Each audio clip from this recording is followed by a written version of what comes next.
tudo bem?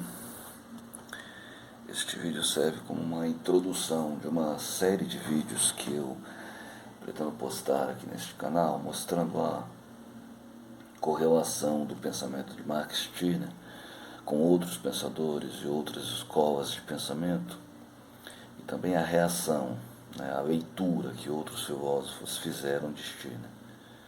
Assim teremos sua relação com seu irmão, Nietzsche, com seu primo, Camus, com seu arqui-inimigo, Marx, com Freud, a visão de Stirner como anarquista, comunista, entre outras coisas, inclusive algumas análises comparativas insuspeitas, como por exemplo com Adolf Hitler. Começarei com a relação de Stirner com os antigos, os pensadores da antiguidade greco-romana. Não é uma relação que o próprio Stirner faria, embora cria de Hegel. Stirner é um pensador absolutamente independente e vê a história da filosofia de modo diferente do comum dos homens, conforme eu vou tratar daqui a pouco. Aqui nesse vídeo, então, eu faço um adendo que pode não servir para nada, e nem para ninguém. Além de eu mesmo refletir daqui a algum tempo como eu lidava com as questões que eu trato neste canal aos 40 anos. Eu não sou um filósofo profissional, sou um homem comum, um cara, como qualquer outro, um man on the street.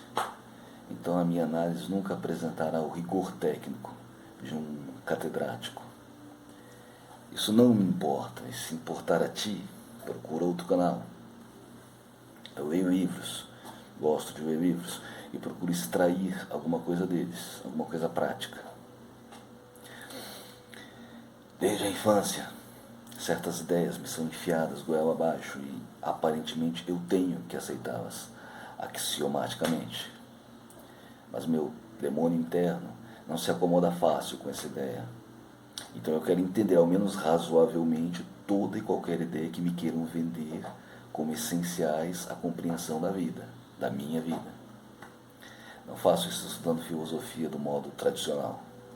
Esse modo, esse método de ensino, essa pretensa neutralidade do filósofo de cátedra não me atrai nada, porque ela me vende a imagem dos filósofos e dos pensadores em geral como totens. Eu sei que todos eles não eram totens, eram homens de carne e osso como eu, só desinteressados no limite que o conforto de sua posição lhes permitia. De um modo muito real, todo verdadeiro filósofo que já tem existido permanece vivo hoje, porque suas ideias estão aí, no mercado. E o YouTube está aqui exatamente para provar isso, certo? Disso aí eu destrincho a hierarquia do pensamento que me coloca como um pobre diabo que deve aceitar tudo o que lhe é imposto, enunciado dogmaticamente por homens que nunca terei a oportunidade de conhecer, e que transforma filósofos de pesquisadores da condição humana em mártires da verdade. Mas filósofos são apenas homens, homens únicos como eu, e mártires são, antes de tudo, palhaços. Esse approach também permite que eu coloque lado a lado com os grandes filósofos figuras que, a prioristicamente, não mereceriam a alcunha de filósofos. Mas agora já não importa se o sujeito ocupa ou não um lugar no guia oficial dos filósofos, mas se ele trouxe algum questionamento, algum problema interessante para a mesa. Figuras como Montaigne, Freud, Dostoiévski, Camus não têm o mesmo direito que um Heidegger ao título de filósofo, mas têm muito mais a nos dizer do que Heidegger. Perceberam que o que realmente interessa ao homem não são discussões abstratas, tipo como a inamovibilidade do inamovível, mas questões comezinhas, questões postas ao nível do homem comum. Nem por isso eles deixam de ser profundos e serem difíceis de compreender se for necessário, mas têm um objetivo que ultrapassa a mera criação de um sistema filosófico perfeito. Isso ajuda a explicar porque qualquer discussão sobre Dostoiévski ou Freud são muito mais interessantes do que discussões sobre Heidegger. Jogamos fora toda a nossa pretensiosa filosofia em troca de um discurso qualquer que seja humano, demasiado humano. Tu podes me dizer, a discussão filosófica é sobre assuntos que são elevados demais para o meu entendimento. Entendo isso, mas eu devo te dizer uma coisa. De certa forma, tudo o que foi escrito neste mundo, seja simples, seja indecifrável, diz respeito a ti e diz respeito a mim. Como tu és o objeto da filosofia e da literatura em geral, sem ter lugar em nenhuma dessas coisas. Prossigamos. Essa linha de pensamento acima nos leva ao seguinte: a história do pensamento, da filosofia, da religião, da ciência, de todas as correntes de pensamento e conhecimento humanos, abarca milênios e prossegue sine die. Nós, em contrapartida, vivemos, com muito custo, 80 anos. Esse período curto nos parece, a toda evidência, insuficiente para dar conta de ler, quiçá entender, uma ínfima parte da produção intelectual humana.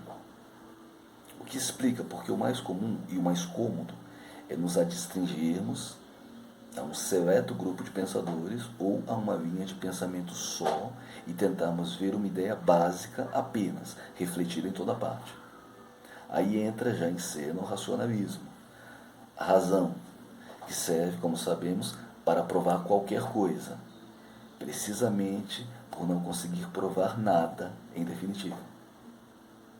E Deus, o absoluto, a resposta absoluta e definitiva, que explica tudo em bloco, precisamente por não explicar nada. Aí se usamos a razão ou Deus como critério, ou os dois juntos, chegamos juntos com o René Descartes, filósofo que inaugura o pensamento humano moderno, certo? Racionalista e teísta. A vantagem da leitura do Descartes é claro, os subsídios que ele fornece para a utilização prática da razão. A desvantagem é que estamos aí no terreno do absoluto. Não esqueço que vi eu num teólogo cristão certa vez, que Descartes, apesar de seu comportamento errático em vida, era um bom católico. Veja bem, o pai do racionalismo era um bom católico. Isso é tudo que o teólogo cristão conseguia ver nele. Pouco importava, na realidade, o conteúdo de suas ideias, certo? Era um bom católico, um cristão, o que na cabeça teológica já lhe confere um bocadinho a mais de dignidade. Mas Descartes, gênio, brilhante, foi um só, certo? Como eu ia dizendo, na história milenar do pensamento, há centenas, milhares de figuras como ele, todos lutando por entender o homem, e acima de tudo para dar a palavra final sobre a condição humana. Todos fascinados pela razão, que, como eu já disse, serve para provar tudo por não poder provar nada. Dos humildes, mas nem tanto, pré-socráticos, aos filósofos dos tempos atuais, de Platão a Nietzsche, de Santo Agostinho a Cioran, temos um desfile interminável de ideias, interpretações e 1 trilhão de páginas para ler. Como dar conta disso? Sendo, como eu disse, man on the street. A primeira coisa é nos livrarmos de certas pretensões nossas e alheias. Aí, embora esse processo não seja necessariamente rápido, nós já temos um ponto de partida para entender uma coisa básica. O que nós parecemos querer é a simplicidade. A simplicidade em tudo. Palavras claras, a expressão cristalina, direta, que não queira nos enganar, nos seduzir com o poder do verbo. A complexidade que erigimos em um sistema aparece como um artifício, um meio necessário para chegar a essa simplicidade, a nossa simplicidade. Isso pode ser o motivo porque um Newton, num momento, estava construindo as teorias científicas mais elaboradas, mais complexas. No outro, estava rezando o Pai Nosso. E também um motivo, porque todo filósofo tem a simples pretensão de encontrar a verdade, mesmo que para isso tenha que recorrer à ininteligibilidade, como Hegel e Heidegger. Queremos o que é simples, ansiamos por uma vida simples, invejamos quem consegue viver uma vida em contato com a natureza, assim como invejamos as crianças, né, que se entregam a tudo tão descompromissadamente. Essa perspectiva que explica a religião. Lembra? Deus explica tudo por não explicar nada. Nos fornece uma possibilidade de approach à filosofia que não teremos se partirmos do pressuposto que alguns filósofos estão certos, outros estão errados. Esse já é um ponto de partida. Todo filósofo quer a mesma coisa. Lá no fundo. Ou então não é filósofo. Um empecilho natural, inovidável da filosofia é a linguagem cifrada, incompreensível de alguns filósofos, certo? Boa sorte se algum dia tu tiveres que escrever uma tese de doutorado sobre Hegel. Mas o objetivo, a intenção é simples e similar em todos, a de entender o mundo, a de fornecer sua resposta para o enigma do mundo. Como a razão pode demonstrar tudo para qualquer filósofo, que é sempre adepto da razão, seu sistema sempre será óbvio, claro, definitivo e simples. Aí temos que Hobbes e Rousseau estão ambos certos, não é assim? Como Platão e Nietzsche. Nós acabamos nos livrando daquela impressão inicial assustadora que as grandes mentes da humanidade causam em nós e os colocamos enfileirados, aprendendo a pesar o quanto suas ideias, seu sistema, se adequa e reflete o ideal de simplicidade que motiva tais ideias, tal sistema. Seu sistema reflete a sua intenção, ou é um emaranhado de frases, posições desconexas. A filosofia vai gerar a antifilosofia, a reação antagônica a toda a filosofia clássica, ou seja, a toda sistematização. E isso vai acontecer porque simplesmente cada pensador, cada cabeça pensante do mundo quer ser única. Todos querem ser, a seu modo, únicos. Stirner diz que o único é indefinível. De fato, é. Nós sabemos, nós intuímos o que é, mas quando tentamos defini-lo de modo claro, conciso, não conseguimos. Daí a tentação de vê-lo como um conceito religioso, etéreo. Mas não é isso. Se eu te disser que tu és único, tu sabes perfeitamente o que eu quero dizer. Se tu me disseres que vivemos para realizar Cristo em nós, eu não sei do que estás falando. Mas o único, embora indefinido, não faz parte dos conceitos incompreensíveis da filosofia. É uma ideia simples. A ideia mais clara e racional de todas para nós. A que vem à nossa cabeça da forma mais natural. Não poder limitá-la com uma definição precisa não tira sua simplicidade, muito menos sua organicidade, que é o que importa para nós. Sigamos com exemplos de definições prontas da filosofia no sentido clássico. A vida é estática. Nada se move, nada muda. Não, a vida é móvel, a vida é mudança. Nós somos a mudança, nós somos um processo. O homem é mau por natureza. Vemos sinais de sua maldade, de sua natureza má em toda parte. Não, o homem é bom por natureza. A sociedade o corrompe. O capital é o que nos liberta, é o que nos dignifica. Não, o socialismo nos liberta, o capital nos escraviza, o capital impede a existência de qualquer dignidade. A vida é um sonho. Não, viver é negar o sonho. E assim por diante. Tudo o que você se empenha tanto em provar, em demonstrar, é negado no momento seguinte. E você, que durante 15 segundos figura como o iluminador da humanidade, agora é motivo de troça, é um palhaço. Porque tudo começou de forma simples para você, não é? E foi precisamente essa simplicidade que te venceu no final. A vida é clara e óbvia, e queremos assim. A longa explicação de tudo que fazemos para satisfazer algo em nós. Mas sempre voltamos ao ponto de partida, estamos sempre em pé de igualdade com todos os outros.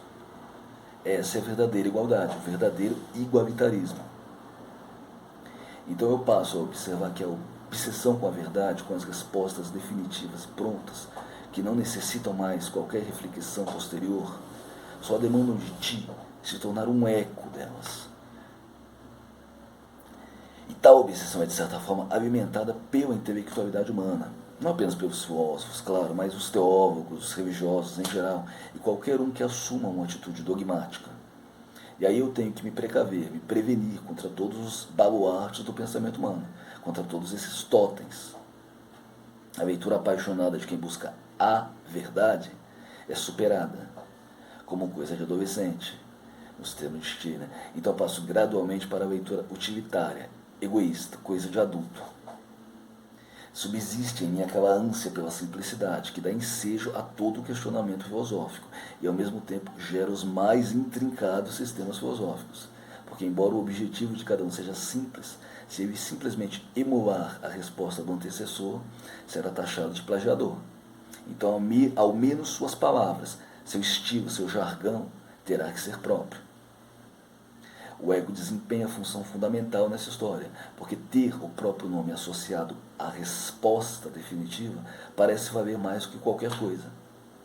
O ego e, claro, as motivações utilitárias, alguém que precisa usar a filosofia para dar um embasamento teórico para sua fé, por exemplo.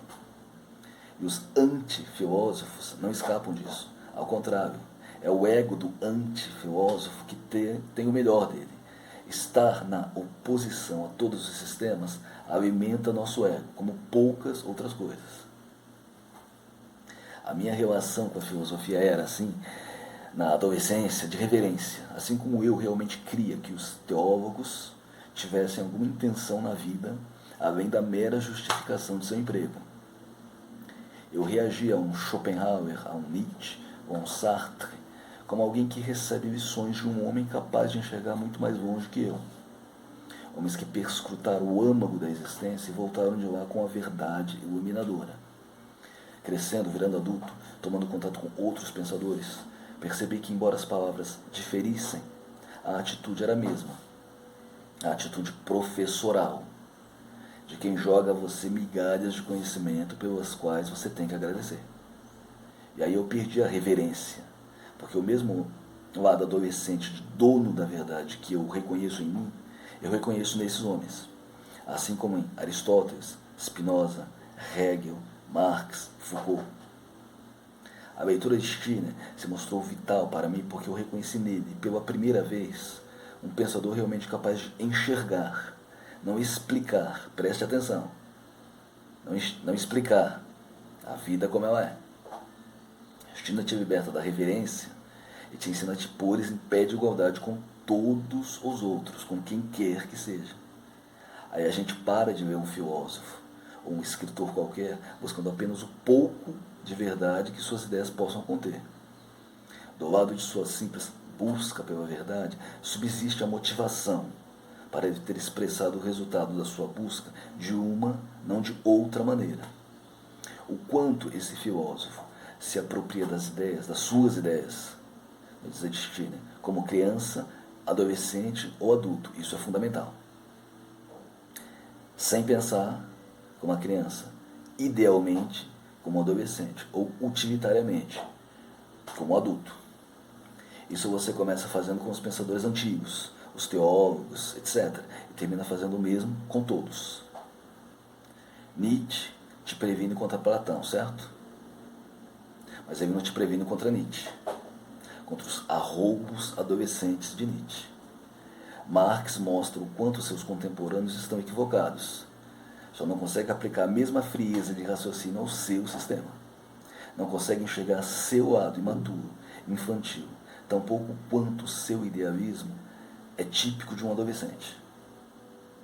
Para além do interesse que o sujeito possa ter defendendo tal ou qual ideia, subsiste no pensamento o elemento infantil, a birra, a manha mesmo.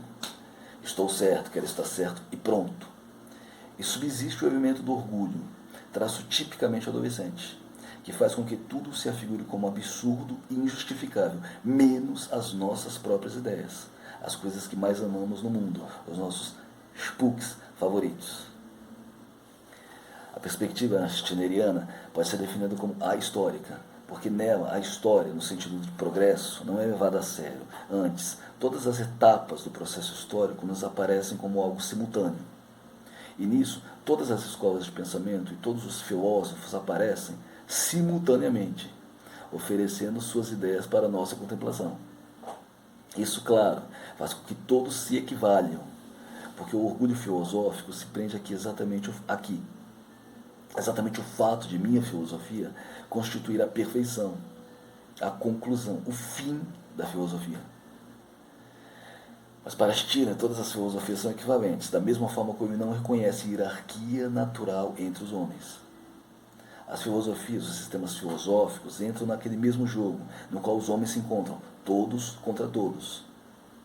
E da mesma forma como um homem vai impor seu poder físico sobre os outros, não por ser melhor que o outro, mas por isso estar dentro das suas possibilidades, um sistema filosófico vai se impor sobre os demais, na esteira do poder de quem o defende ou subvenciona. Marx sabia disso e contava com o poder, com a força da revolução. Essa é de fato uma perspectiva ampla e ambiciosa do pensamento humano como um todo, que não é possível se você não assume essa posição de não se intimidar, não reverenciar ninguém, não se impressionar com a beleza das longas palavras, das palavras difíceis e das frases de efeito. Aí qualquer um pode ser filósofo, e de qualquer filósofo você pode extrair alguma coisa útil, mesmo que rejeite todo o resto.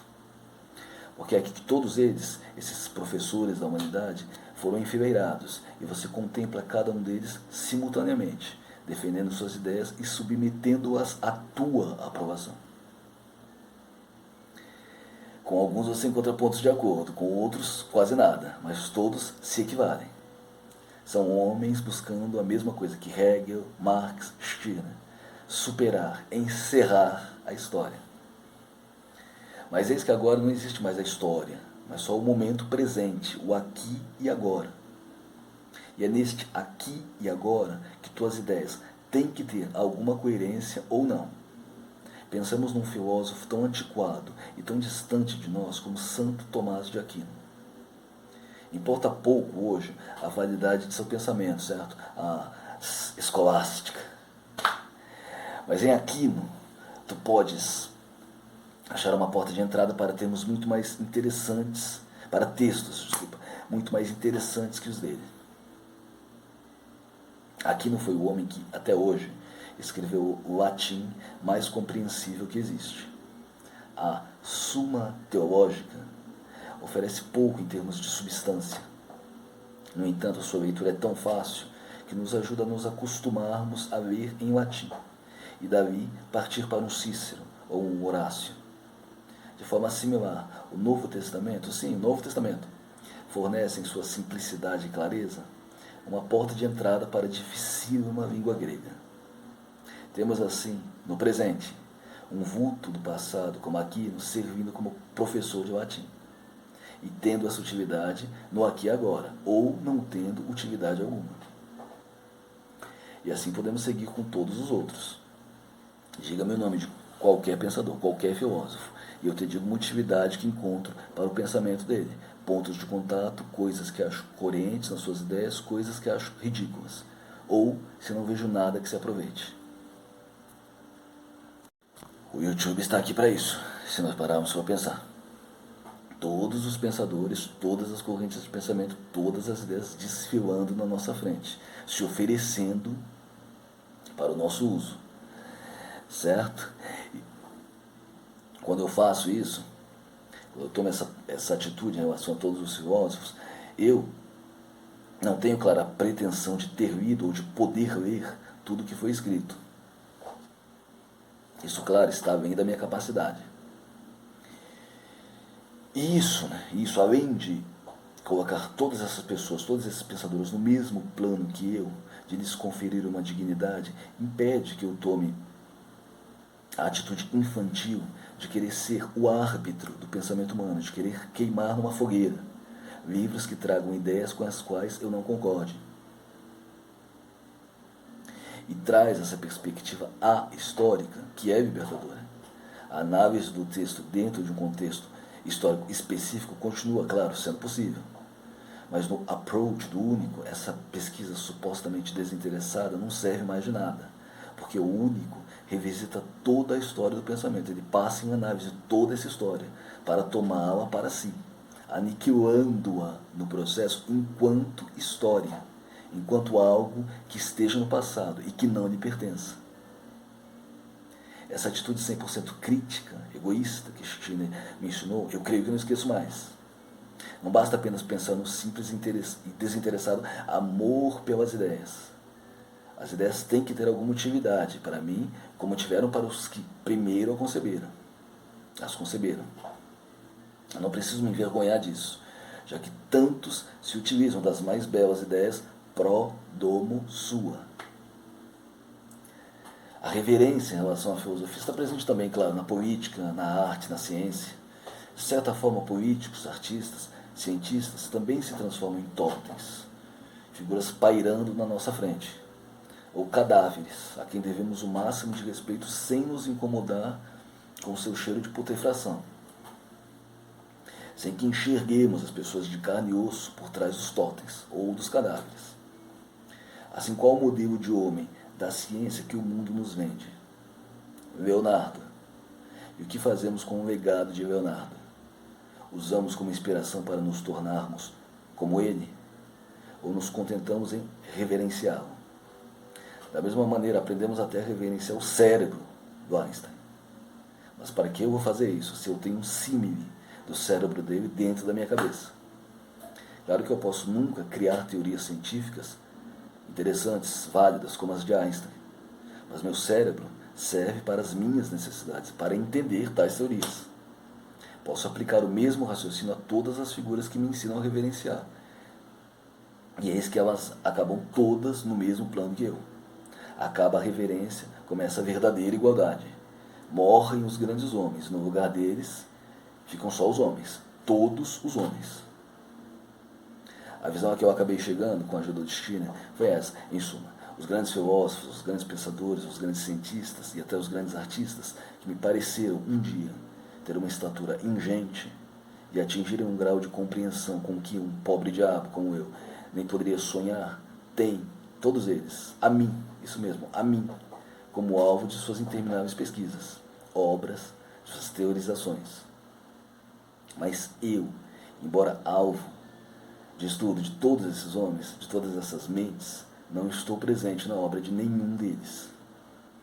Todos desfilam diante de mim com suas ideias, criações de seus cérebros, sem que eu possa identificar qualquer semelhança mínima com eles, pois eu não posso atingir sua estatura, não posso atingir a altura a que eles se elevam. Mas eis que eu reconheço esse detalhe, eles estavam todos a falar de mim. Em suma, querem me vender toda uma teorização sobre mim, minha vida, meu mundo, meus interesses, onde eu não me incluo. À guisa de exemplo, Marx e o comunismo encerrando a história. Isso para mim. Mas eu não sou socialista, nem comunista. Como Marx, todos os outros sistemas vão me vender um final para a história, a minha história, sem que eu tenha vivido, experienciado nenhum momento dessa história. Aí vão chegar os pucks, os ideais, os absolutos de cada um, tentando circunscrever minha vida em limites que eu não reconheço. Porque eu acabei entendendo que todo pensamento absoluto não pode se contentar em estar dentro da cabeça de um outro. Não, esse pensamento tem que ser sobre mim também. Aliás, no final das contas, ele é só sobre mim. Em termos mais simples, prego um ideal de vida para outros viverem, enquanto eu me contento em viver a vida real mesmo. E como todos os membros geniais da humanidade adotam tal procedimento, minha relação com todos é análoga. Se eu pedir, você aceita me submeter tuas ideias para que eu possa digeri-las? Não, porque você sabe que assim elas deixam de ser tuas ideias e passam a ser as minhas. Então eu não peço as tuas ideias, eu as tomo. tomo nos meus termos, tomo só o que me serve nas tuas ideias. Retomando o que eu falei antes, tudo o que é dito ou escrito se refere, de certa forma, a mim, a ti. Até um certo ponto, até mesmo o que é pensado se refere a ti. Mas tu não te vês representado corretamente em parte alguma. Aí tu tens pessoas lutando pela tua liberdade sem nunca te consultar a respeito. E percebes que lutar e garantir a liberdade dos outros é muito mais fácil do que lutar e garantir a tua. Porque a liberdade dos outros é só uma ideia na tua cabeça. Já a tua liberdade é a coisa real e é a coisa que importa. Aí tu vês que lutar pela tua liberdade é a luta da tua vida. E a tua liberdade, conforme os apóstolos da liberdade te vendem, só serve para te aprisionar. Ou seja, eles lutam por ti sem jamais te levar em consideração. Mas agora, já que toda a discussão é sobre ti, tu tomas conta dela. Como Stirner diz, não devemos jogar fora o que a inteligência, a cultura gerou e continua gerando. Devemos nos colocar além dela. A cultura nos ajuda a dominar o mundo, mas queremos algo maior que dominar o mundo. Queremos dominar a nós mesmos.